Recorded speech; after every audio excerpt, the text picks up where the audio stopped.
Hello guys, welcome back to my YouTube channel. आज हम लोग डिस्कस करेंगे फिर से वही टॉपिक जो पिछले क्लास में हम लोग डिस्कस किए थे, non profit organisation. Non profit organisation.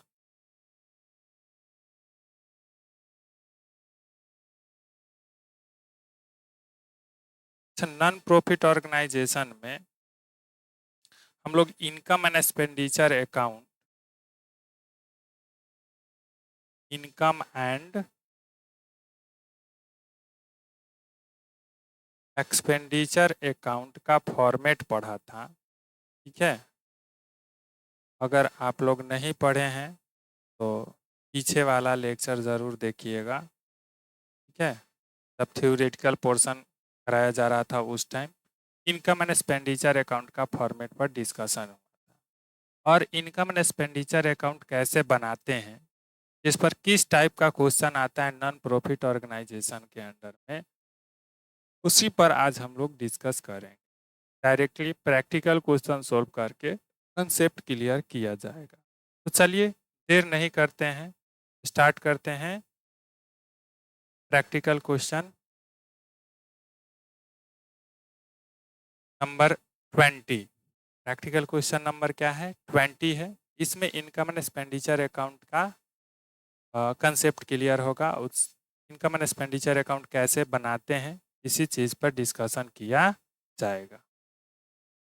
ठीक है, चलिए हम लोग स्टार्ट करते हैं। फ्रॉम द फॉलोइंग इंफॉर्मेशन, निम्नलिखित सूचनाओं से prepare income and expenditure account, income and expenditure account बनाइए फॉर द ईयर एंडिंग 31 मार्च 2023, 31 मार्च 2023 को समाप्त होने वाले वर्ष के लिए। क्लियर? तो इस पर हम लोग एक जो इन्फॉर्मेशन दिया है उस पर डिस्कस कर लेते हैं। फीस कलेक्टेड है 4,20,000, सैलरी पेड है 3 लाख, टूर्नामेंट एक्सपेंसेस है 15,000, ट्रेवलिंग एक्सपेंसेस है 18,000, स्टेशनरी एक्सपेंसेस है 15,000, रेंट पेड है 12,000, पोस्टेज एंड टेलीफोन एक्सपेंसेस है 10,000, परचेज ऑफ बुक्स है 20,000। ठीक है, इसी सूचना के आधार पर, इसी इंफॉर्मेशन के बेस पर आपको इनकम एंड एक्सपेंडिचर अकाउंट बनाना है। तो चलिए सबसे पहले इनकम एंड एक्सपेंडिचर अकाउंट जब बनाएंगे तो उसका फॉर्मेट खींचेंगे। हेडिंग क्या लिखना है? Income and expenditure account, income and expenditure account. अच्छा, इसमें जो ऑफ डॉट डॉट डॉट लिखा हुआ है इसमें क्या होगा? तो अगर कोई एनपीओ यानी नॉन प्रॉफिट ऑर्गेनाइजेशन का नाम होगा तो यहाँ पे नेम लिखा जाएगा। ठीक है, यहाँ किस ईयर के लिए बनाया जा रहा है? तो फॉर द ईयर एंडिंग 31 मार्च 2023, 31 मार्च 2023 को समाप्त होने वाले वर्ष के लिए। ठीक है, ये हमारा हेडिंग हो जाएगा। फॉर्मेट में 4 कॉलम वाला फॉर्मेट खींचेंगे अकाउंट का। एक डेबिट में हो, एक एक्सपेंडिचर हो जाएगा, लेफ्ट साइड में अमाउंट होगा, राइट साइड में इनकम होगा और अमाउंट होगा। राइट, चलिए फीस कलेक्ट हुआ है तो फिक्स कलेक्ट होता है तो इनकम होता है। एनपीओ के लिए यानी नॉन प्रॉफिट ऑर्गेनाइजेशन के लिए जब भी फीस कलेक्ट होगा क्या होगा? वो इनकम होगा। इनकम को हम लोग इनकम साइड में शो करेंगे। राइट, तो फीस कलेक्टेड हुआ है 4,20,000 का, 4,20,000 यहाँ शो करेंगे। उसी तरह से और भी इंफॉर्मेशन है जो कि एक्सपेंडिचर में जाने वाला है, यानी सैलरी पेड की है तो एक्सपेंडिचर है 3 लाख का, इधर शो करेंगे। Tournament expenses, travelling expenses, stationery expenses, rent paid, postage and telephone expenses, जितना एक्सपेंसेस है इधर हम लोग शो कर दिया। अब देखेंगे कि इनकम साइड ज़्यादा है या फिर एक्सपेंडिचर साइड ज़्यादा है। ठीक है, तो इनकम साइड ज़्यादा था 4,20,000, इसको हम ऐड करके यहाँ लिख लिए। अच्छा, इसको ऐड करके लिखने के बाद एक चीज़ देखिए, 4,20,000 क्रेडिट साइड में ज़्यादा है, यानी राइट साइड में इनकम ज़्यादा है और इधर एक्सपेंडिचर कम है। 4,20,000 इधर भी लिख दिए और इसमें से जितने सारे एक्सपेंडिचर था इन सब एक्सपेंडिचर्स को माइनस करेंगे तो आ जाएगा हमारा 50,000। अब ये जो 50,000 आया ये क्या आया, तो जब इनकम ज़्यादा होता है और एक्सपेंडिचर कम आता है तो जो भी बैलेंस आता है वो सरप्लस कहलाता है। क्या कहलाता है? सरप्लस। सरप्लस को हम एक और नाम से लिख सकते हैं excess of income over expenditure. इसको लिख सकते हैं excess of income over expenditure. Over expenditure, ठीक है। Excess of income over expenditure हम लोग लिख सकते हैं, ठीक है।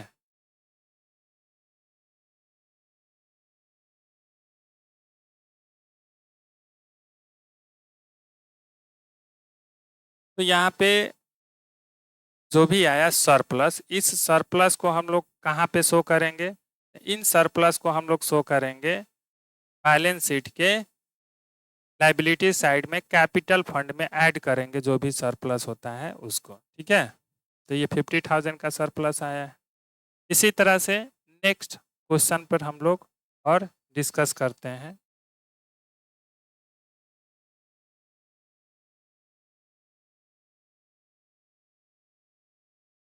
क्वेश्चन नंबर 21 है, कह रहा है from the following receipt and payment account, यानी निम्नलिखित प्राप्ति एवं भुगतान खाता से prepare an income and expenditure account for the year ended 31 मार्च 2023। 31 मार्च 2023 को समाप्त होने वाले वर्ष के लिए आपको क्या बनाना है? इनकम एंड एक्सपेंडिचर अकाउंट बनाना है, ठीक है। तो इनकम एंड एक्सपेंडिचर अकाउंट बनाएंगे, ठीक है। अब बनाएंगे तो रिसिप्ट एंड पेमेंट अकाउंट जो दिया है पहले उसको देखेंगे। ओपनिंग बैलेंस दिया है, डोनेशन दिया है, सब्सक्रिप्शन दिया है, लेजेसी दिया है, इंटरेस्ट दिया है, salary, rent, printing and stationery payment side में। तो पेमेंट में जितना होगा उधर एक्सपेंडिचर होगा, पोस्टेज, एडवर्टीजमेंट, इन्वेस्टमेंट। इन्वेस्टमेंट क्या होता है? एक्सपेंडिचर नहीं होता है, तो इसको इनकम एंड एक्सपेंडिचर अकाउंट में नहीं लेंगे, ठीक है, क्योंकि ये एक्सपेंडिचर नहीं होता है, ये इन्वेस्टमेंट एसेट होता है। उसी तरह से लेजेसी भी इनकम नहीं होता है, ये लाइबिलिटी होता है, ठीक है। लाइबिलिटीज़ को हम लाइबिलिटीज साइड में यानी बैलेंस शीट की लाइबिलिटी साइड में शो करेंगे, इसको इनकम एंड एक्सपेंडिचर अकाउंट में शो नहीं करेंगे। चलिए देखते हैं कैसे बनता है इनकम एंड एक्सपेंडिचर अकाउंट। सबसे पहले इनकम एंड एक्सपेंडिचर अकाउंट यहाँ लिखिए, यहाँ ऑफ डॉट डॉट डॉट जो भी नाम होगा वो नाम लिखेंगे, डेट है डेट लिख दिए, ठीक है। इधर एक्सपेंडिचर में आ गया salary, rent, printing and stationery, postage, advertisement, ठीक है। जो भी इधर पेमेंट साइड में दिया था ना वो सब आ गया एक्सपेंडिचर साइड में, राइट, इन्वेस्टमेंट को छोड़ के। इसलिए क्योंकि इन्वेस्टमेंट ये कैपिटल पेमेंट है, कैपिटल एक्सपेंडिचर है। कैपिटल एक्सपेंडिचर और capital income in the sense कि जो बार बार आने वाला नेचर का नहीं है उसको हम लोग क्या करेंगे? इनकम एंड एक्सपेंडिचर अकाउंट में शो नहीं करेंगे। इन्वेस्टमेंट एक बार कर दिए तो उसको बार बार थोड़ी ना इन्वेस्टमेंट उसी को करेंगे। जितना अमाउंट इन्वेस्ट कर दिए अब उससे एक्स्ट्रा अमाउंट इन्वेस्ट करेंगे या कोई दूसरा अमाउंट इन्वेस्ट करेंगे, उसी अमाउंट को बार बार नहीं कर सकते। उसी तरह लेजेसी एक बार आता है, बार बार नहीं आता है, ठीक है। तो जो भी कैपिटल एक्सपेंडिचर या रिसिप्ट होगा उसको हम इनकम एक्सपेंडिचर अकाउंट में नहीं लिखेंगे। रेवेन्यू एक्सपेंडिचर और रेवेन्यू इनकम होगा उसी को लिखेंगे। रेवेन्यू का मतलब हो गया रिक्यूरिंग नेचर वाला, जो बार बार आने वाला, रिपीटिंग नेचर वाला जो भी आइटम्स होगा उसको हम इनकम एक्सपेंडिचर अकाउंट में शो करेंगे। तो यहाँ देखिए सैलरी हमेशा दिया जाता है 1 ईयर में 10-12 बार दिया जाता है, यानी हर एक मंथ के एंड में दिया जाता है, तो ये रिपीटिंग नेचर का है। रेंट भी रिपीटिंग नेचर, प्रिंटिंग भी जब खत्म हुआ जब खरीदना पड़ेगा, पोस्टेज भी उसी तरह का है, एडवर्टीजमेंट भी उसी तरह का है, तो ये रिपीटिंग नेचर का है। सब्सक्रिप्शन है यहाँ पे 10,000 का, ये बार बार आने वाला इनकम है इसलिए इसको लिखे। डोनेशंस है ये भी बार बार आ सकता है। इंटरेस्ट है ये भी हर मंथ के एंड में आता है इंटरेस्ट। तो जो भी रेवेन्यू नेचर का इनकम था इनकम साइड में, जो भी रेवेन्यू नेचर का एक्सपेंडिचर था एक्सपेंडिचर साइड में शो कर दिया। अब देखने से पता चल रहा है कि इनकम साइड ज़्यादा है 16,075 रुपीज़ का, तो उसको हम यहाँ लिख दिए और एक्सपेंडिचर में यहाँ तक जितना हुआ है इन सब को माइनस करेंगे तो 11,625 आएगा, जो सरप्लस कहलाएगा। ये बैलेंसिंग फिगर से निकलता है, इसको हम लोग सरप्लस कहते हैं। ठीक है, इस सरप्लस को हम लोग बैलेंस शीट के लाइबिलिटी साइड में कैपिटल फंड में ऐड करते हैं। राइट, इसी का दूसरा नाम है excess of income over expenditure, surplus का ही दूसरा नाम है। लिख देंगे, अगर वो भी दिया है तो ठीक है। नेक्स्ट क्वेश्चन है 22 नंबर्स, कर है from the following receipt and payment account given below, जो नीचे दिया गया है रिसिप्ट एंड पेमेंट अकाउंट, उससे prepare the income and expenditure account of clean Delhi club for the year ended 31 मार्च 31 मार्च 2023 को समाप्त होने वाले दिल्ली क्लब के इनकम एंड एक्सपेंडिचर अकाउंट बनाइए। तो ये रिसिप्ट एंड पेमेंट अकाउंट जो दिया है वो कैश इन हैंड यहाँ दिया हुआ है, सब्सक्रिप्शन है, एंट्रेंस फी है, डोनेशन है, रेंट ऑफ हॉल है, सेल ऑफ इन्वेस्टमेंट है। ठीक है, सेल ऑफ इन्वेस्टमेंट नहीं होगा, ये कैपिटल इनकम हो गया। ठीक है, उसी तरह से ये रेंट ऑफ हॉल हो जाएगा, डोनेशन हो जाएगा, एंट्रेंस फी हो जाएगा, सब्सक्रिप्शन हो जाएगा, ये सब इनकम हुआ, रेवेन्यू इनकम इनकम साइड में शो किया जाएगा। इधर सैलरी पेमेंट में देखते हैं, ये सब एक्सपेंडिचर है, तो कौन कौन से एक्सपेंडिचर आएगा इनकम एंड एक्सपेंडिचर अकाउंट में उसको हम देखते हैं। सैलरी है, रेवेन्यू नेचर का है, इसको लिखेंगे। रेंट है, रेवेन्यू नेचर का है, इसको भी लिखेंगे। इलेक्ट्रिसिटी, ये भी लिखेंगे। टैक्सेस, ये भी लिखेंगे। प्रिंटिंग एंड स्टेशनरी, ये भी लिखेंगे। सन्ट्री एक्सपेंसेस लिखेंगे। बुक परचेज नहीं लिखा जाएगा क्योंकि ये कैपिटल नेचर का है। ठीक है, एक बार जो बुक खरीद लेते हैं वो बार बार नहीं खरीदते हैं, तो ये रेवेन्यू नेचर का नहीं है, इसलिए इसको हम लिखेंगे नहीं, ये कैपिटल नेचर का है। Right, income and expenditure account में ये नहीं शो किया जाएगा। उसी तरह से और भी है, government bond purchase, government bond purchase किए हैं, ये भी नहीं जाएगा।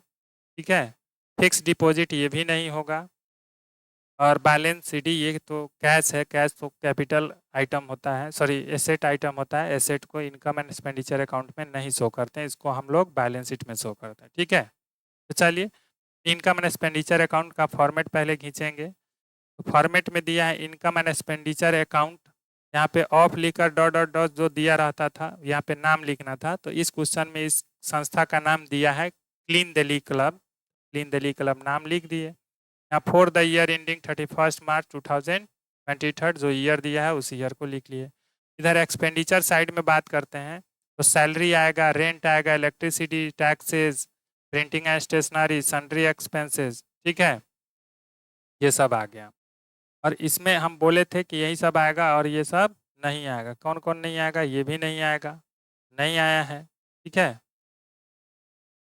अब इनकम में देखते हैं तो सब्सक्रिप्शंस है, इसको शॉर्ट में SUBS लिखते हैं, लेकिन पूरा अगर लिखना हो तो सब्सक्रिप्शन ऐसे लिखेंगे। आप लिख लीजिएगा पूरा पूरी। सब्सक्रिप्शन है 22,500, एंट्रेंस फी है 1200, डोनेशंस है 2,500, रेंट ऑफ हॉल है 7,750 रुपीज़। अब इधर इसमें भी हम लोग काउंटिंग कर रहे हैं तो इनकम एंड एक्सपेंडिचर अकाउंट में इनकम साइड ज़्यादा है, 27,000 का ये इनकम आ रहा है, तो 27,000 इसको हम लोग इधर भी लिख लेंगे। और इनमें 27,000 में से माइनस करेंगे 50 इस सब को, यानी जितना एक्सपेंसेस हुआ है, सब एक्सपेंडिचर यहाँ तक हुआ ना, इन सब को माइनस करेंगे 27,000 में से, तो जो बैलेंस निकल के आएगा वो आएगा हमारा 18,200। अच्छा, ये दिख नहीं रहा है तो इसको क्लियर कर देते हैं, सो होगा